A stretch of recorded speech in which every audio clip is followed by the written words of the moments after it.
before we go to like the doctor's perspective or the chief medical officer or the digital health perspective, just think about it from like your grandmother's perspective. Like, when do you need a prescription for something? You need a prescription for something when it's risky, when it's dangerous, when maybe it could interact with something else. Maybe you have to limit the amount that is in the population for various reasons, like for antibiotic resistance or something. There's reasons to have a prescription. But the reason why a lot of the prescription digital therapeutic companies have it is for none of those reasons. It's just to make payment easy. Welcome to the Digital Therapeutics edition of Digital Health Today, and I'm your host, Eugene Borhovich.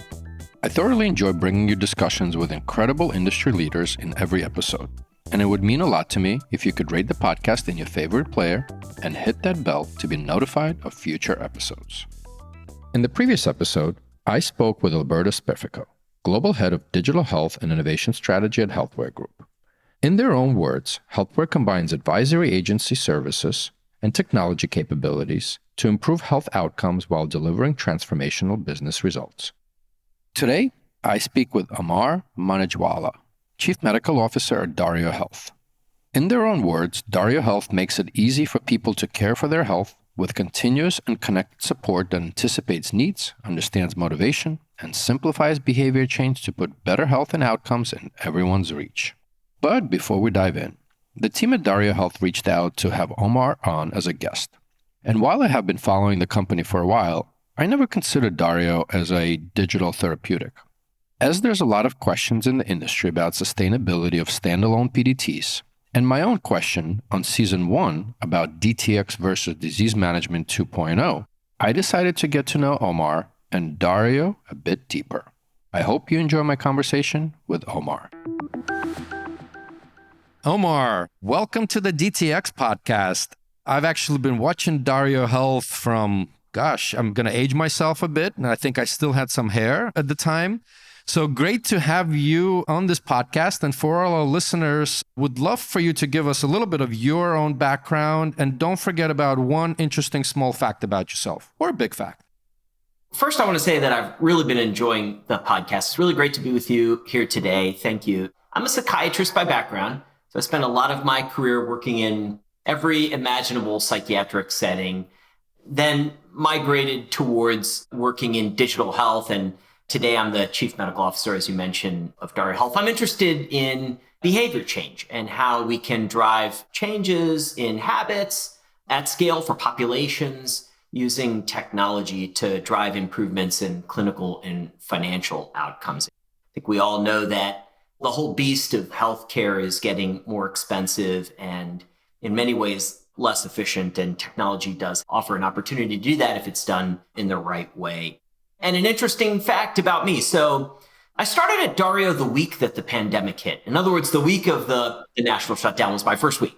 And so I thought, well, okay, I need to get some hobbies here because we're going to be shut down for a while. I had that sense, actually. And so I picked up two hobbies. One was studying Korean, and I've been studying Korean 4 hours a week for 3 years. And the other was playing guitar, and I got a guitar teacher on Zoom for bluegrass guitar. So I've been messing around with those as well. And I spend a little time on the devices you see behind me. Not as much as I should probably, but yeah, so that's been how it's been, and some interesting facts, yeah. That's pretty amazing couple of hobbies. And maybe the next podcast we'll record, you'll be actually walking on the treadmill behind you. And speaking in Korean, playing guitar. There you go. That's what we're going to try to do next time. So I know, as you mentioned, you just joined when we hit the pandemic in 2020. However, the company dates back to 2011, and would love for you maybe to take us back a little bit in time. I'm sure part of your onboarding was a bit of the history.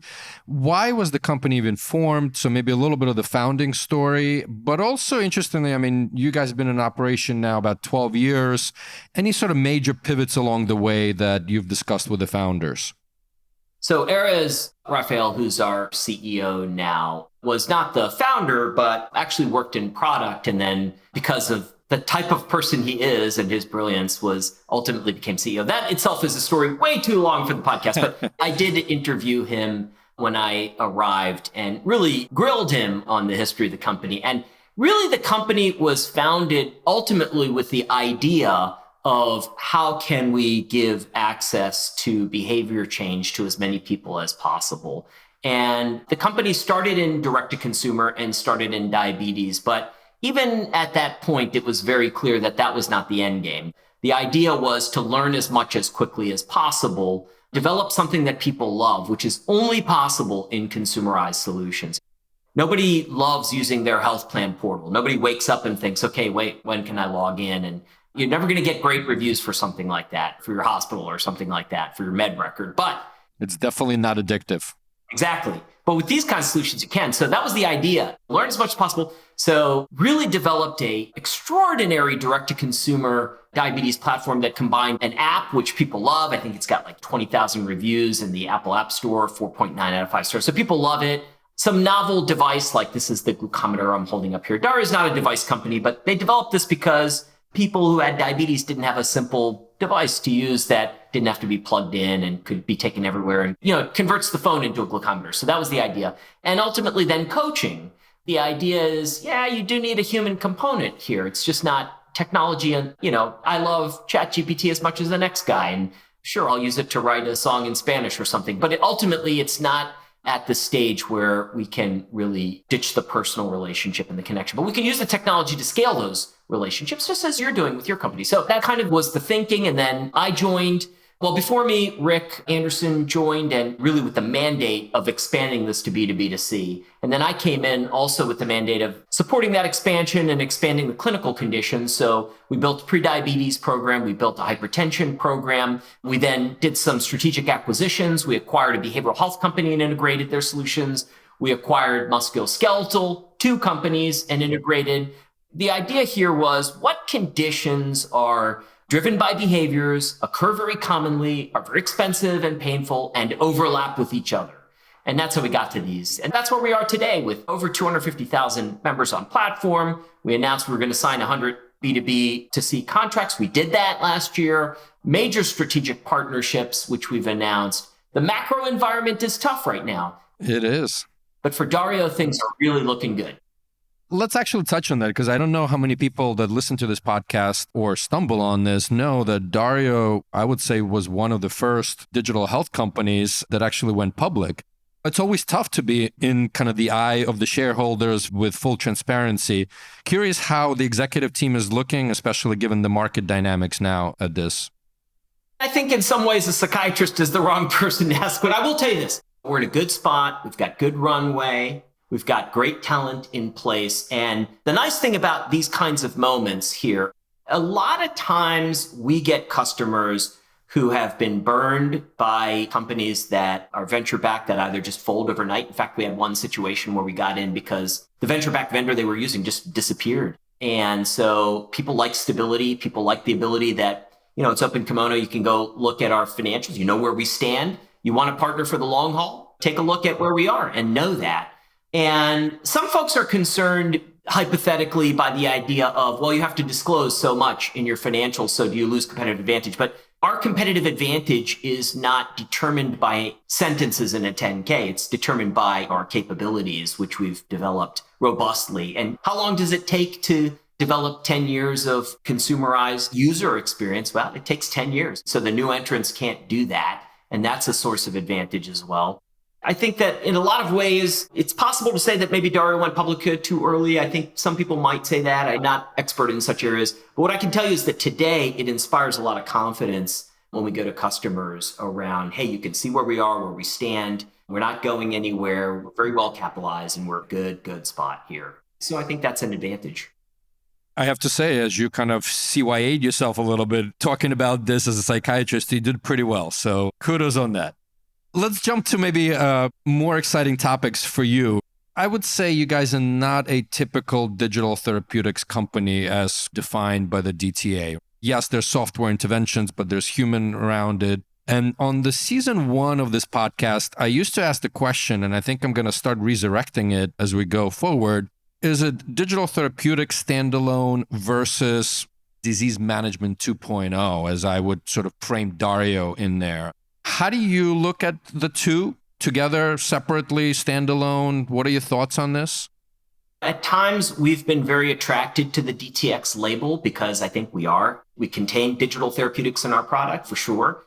And at times we've felt some trepidation about that too, because our objective is very clear, which is we want to drive behavior change that improves financial outcomes and clinical reduction. We'll use any tool available to do that at scale. And if something is necessary to produce that change, we're going to use it. And it turns out that human interventions are necessary. Technology can empower that and make it much, much more efficient so a small number of people can treat and support a larger number of people. As we think about these things strategically, we're not bound by the label of digital therapeutic.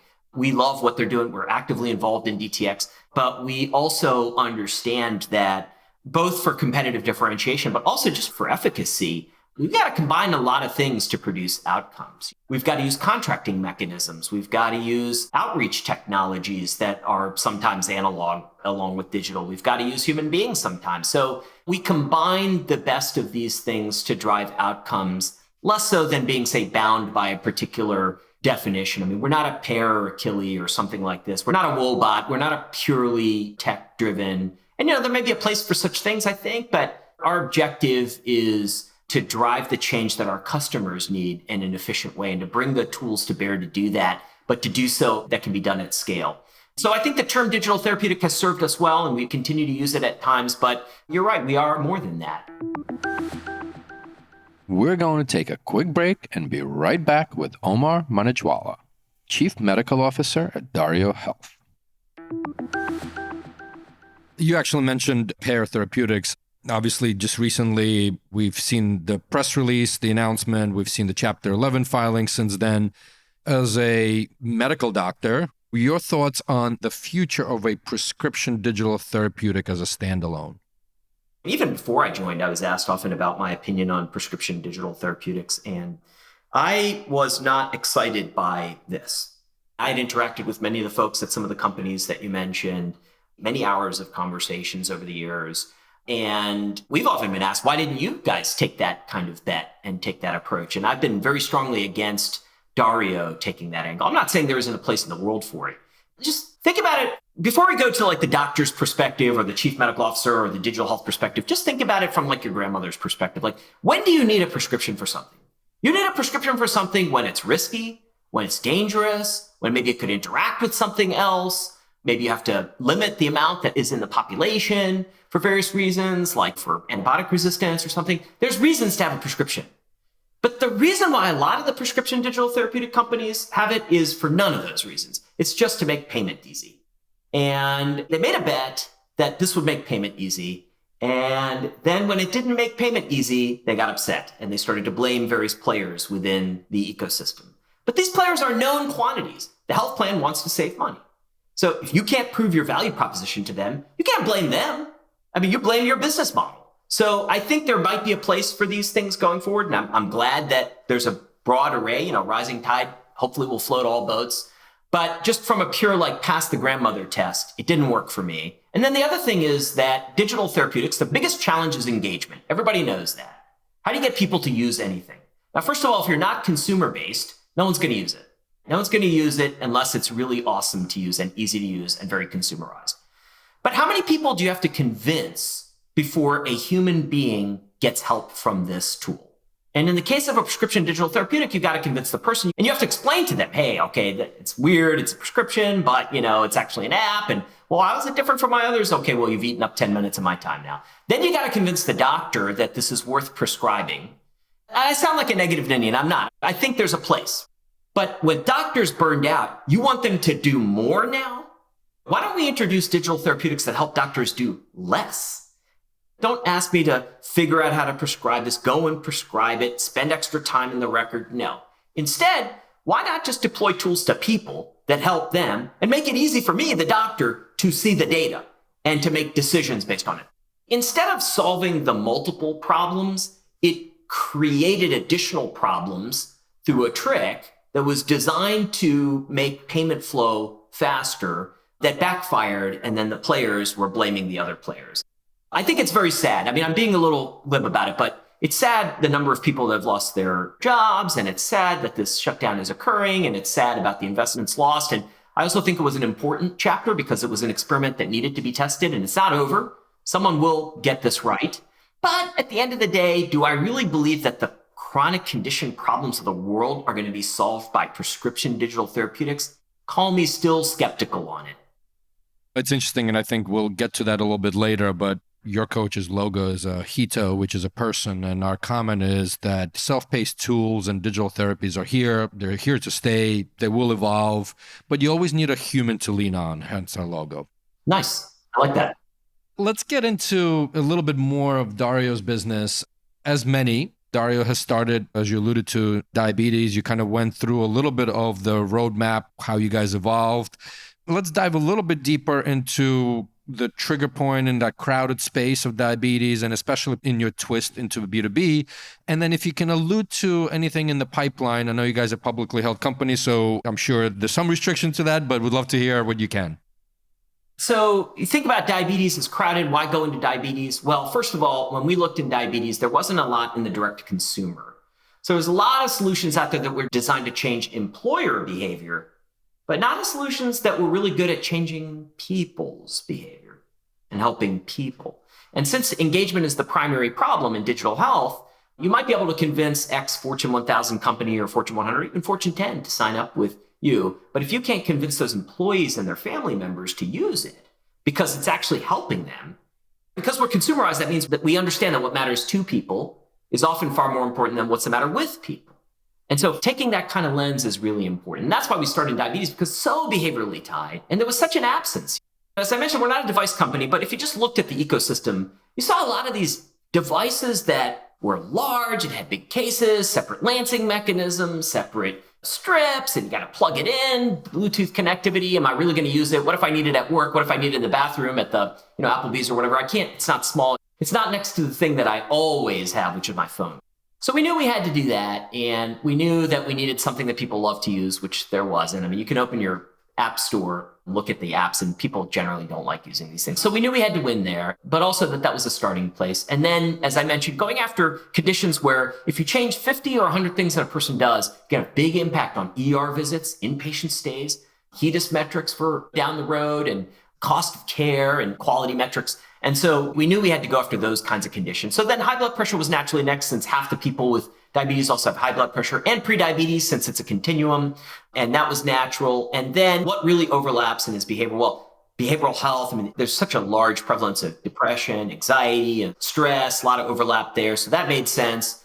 There was a need for a digital front door and an ability to screen folks and navigate them. And our Way Forward acquisition really helped with that. So that was big and kind of got us in the door on national payer. And then MSK with chronic pain. And in terms of the roadmap, you asked about the roadmap in the future. What I can say on the product side is that Dario focuses on conditions where behaviors, prevalence, and cost intersect and that overlap with the other conditions we cover. And so then anybody can probably get a cocktail napkin and list those. Love it. Don't have a cocktail napkin in front of me to show you, but we'll save that for another day. On that note, you mentioned the front door. Maybe you can walk us through and pick a disease state or therapeutic area, but you can also go broadly. Can you walk us through what that patient customer experience using Dario is like? Sure, absolutely. So I think first and foremost in the B2B2C environment, it involves identifying who would best benefit. So if you look at a health plan's population or employer population, who has one of these conditions, depression, prediabetes, hypertension? And those identifications can happen in many different ways. Let's just use the health plan example. A lot of times the health plans have already identified a group that they want to go after. These are our folks with diabetes or with high blood pressure. A lot of times it's, what are the conditions you cover? Let's deploy the suite against that. Or we can ingest the claims and conduct analytics there and find out who's eligible that way. And so both models are really run in parallel and can work very easily. But once we figure out okay, who needs this, then we conduct outreach. It's digital first, but we also have other ways of outreaching. We've got deployments with factories where folks are not checking their phones a lot. I mean, they're on the floor working, they get their breaks. So you need something in the break room. So we use creative ways of outreach, but digital first here. It could involve a postcard and other things too, but get folks engaged and get them on board. And then there is the ability to download the application, to speak with an onboarding specialist. to get connected with a coach, and that coaching can support you through the application. And then you begin your journey. And so those journeys are dynamically personalized. So each person, based on their background, based on their initial conditions, but also based on how they use the application and the coaching over time, will get a dynamically adjusted. And that's a differentiator, because if you use a lot of digital health solutions, they will say that they personalize it, but what they really mean is, you'll start in one of these states and this is a journey you'll get. Maybe a few months later, it'll adjust. But this kind of dynamic responsivity is absent. So Dario personalizes by timing, tone, channel, content that you get, the frequency of those messages, the intervention that's recommended. All that's dynamically adapted to you, so that if you're focusing on diabetes, but let's say maybe you hurt your back. All right, then no amount of nudging you, like I'm a believer in the nudge too, but no amount of nudging you to check your blood sugar is going to work. You're going to delete the app. You're going to stop taking the calls. But if I can focus on what matters to you and monitor for those signals, and then provide support for your back pains, provide support for your depression, anxiety, all within an integrated journey that doesn't require me to have many different coaches, many different solutions. So that simplification from the user's perspective, I trust that you can cover what's important to me. And then from the health plan's perspective, it's simple because you don't have to contract with, 47 different vendors, and you can have a lot of savings from that integration as well. So there's a lot of advantages to this kind of unified experience, but the member's experience is very consumerized. It's very simple. It's very intuitive, easy to use kind of experience. And that's the reason why when you look at the app, you got that. Well, that sound means it's time for a question from our amazing partner on this podcast, Chandana Fitzgerald, who is the CEO of Health Excel, and as her friends call her, Dr. No Crack. Let's see what question Chandana has for our guest today. Hey, Omar. Can you talk a little bit about your clinical differentiation from your competitors? Thanks, Chandana. Yeah. So first of all, I think that's super important, because if you don't differentiate clinically, then you end up in this crowded space of Me Too's and everybody's alike. And Dario has a number of differentiations. Number one is we integrate at the clinical level between the conditions.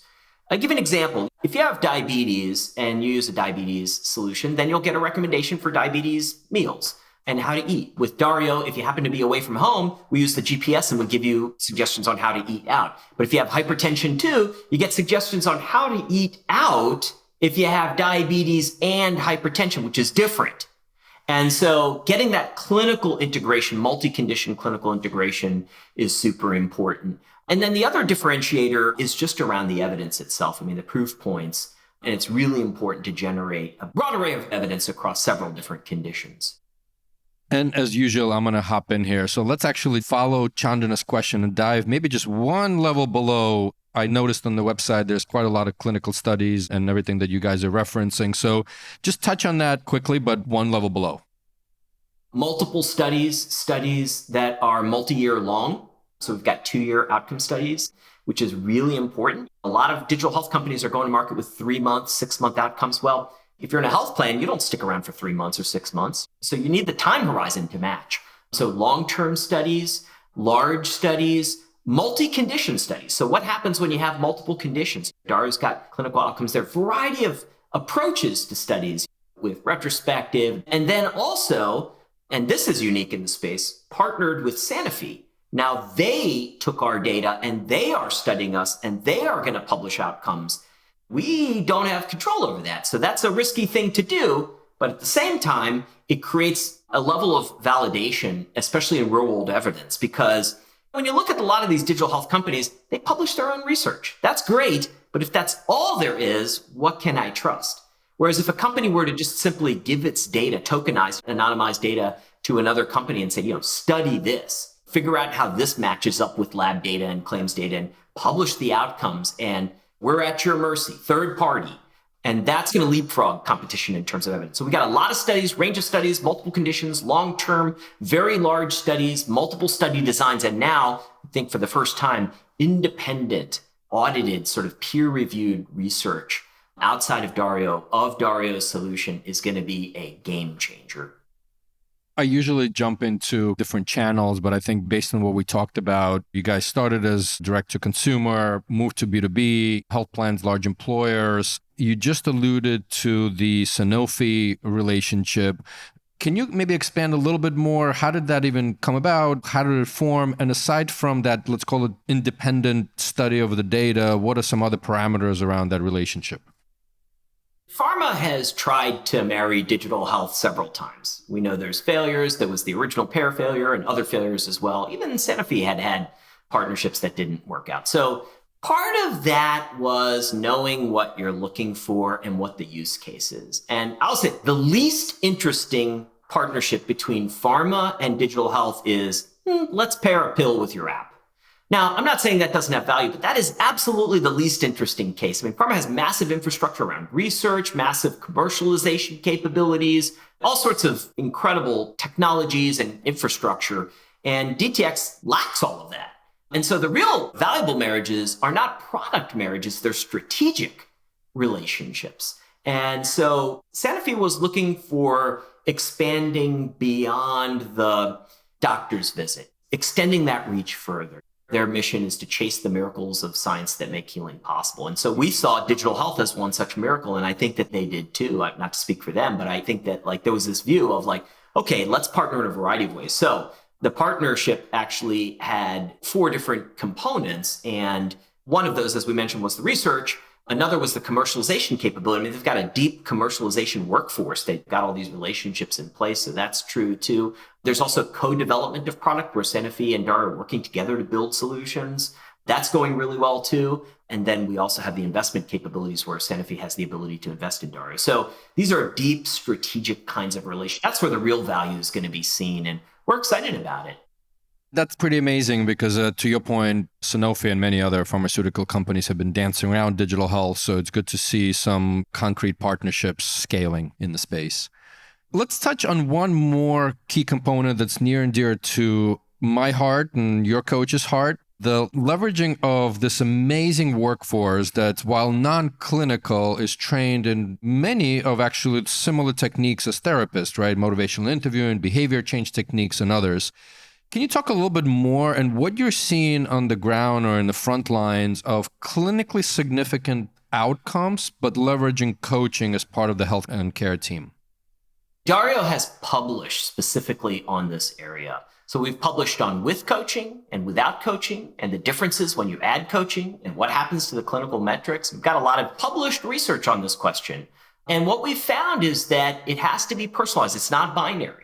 It's not simply a matter of turn on the coaching, turn off the coaching, but there are characteristics, there's frequency, there's engagement related factors, who needs coaching, how much they need, all of that can drive the outcomes.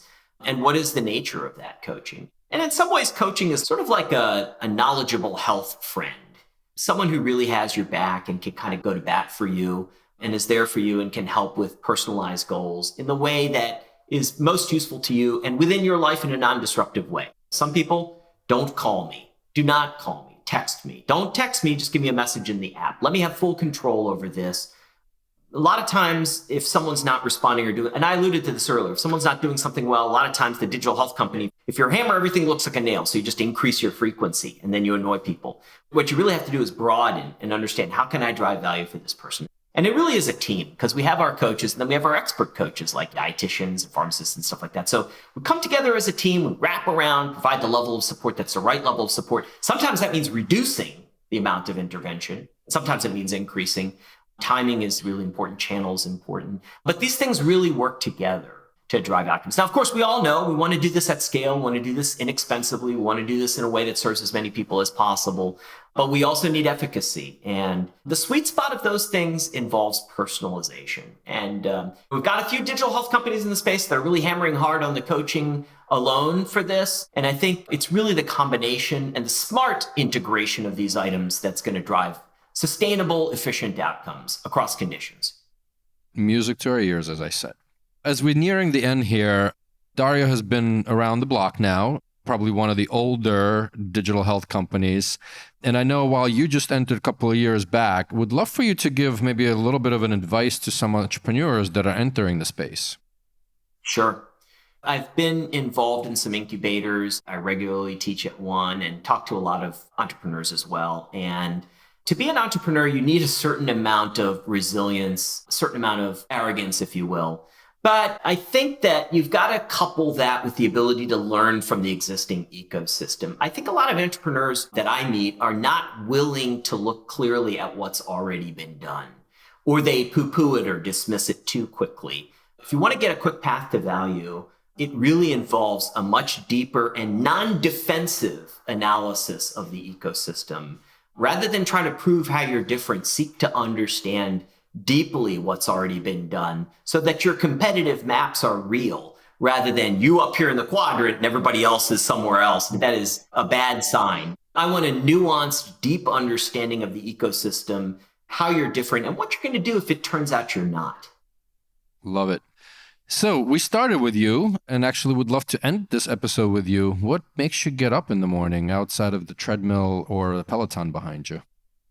I think it's a cliche answer, but certainly my kids. But I think about my kids. I think about the future, the world that they're going into, with medical costs getting out of control, with America getting increasingly obese, with chronic conditions worsening.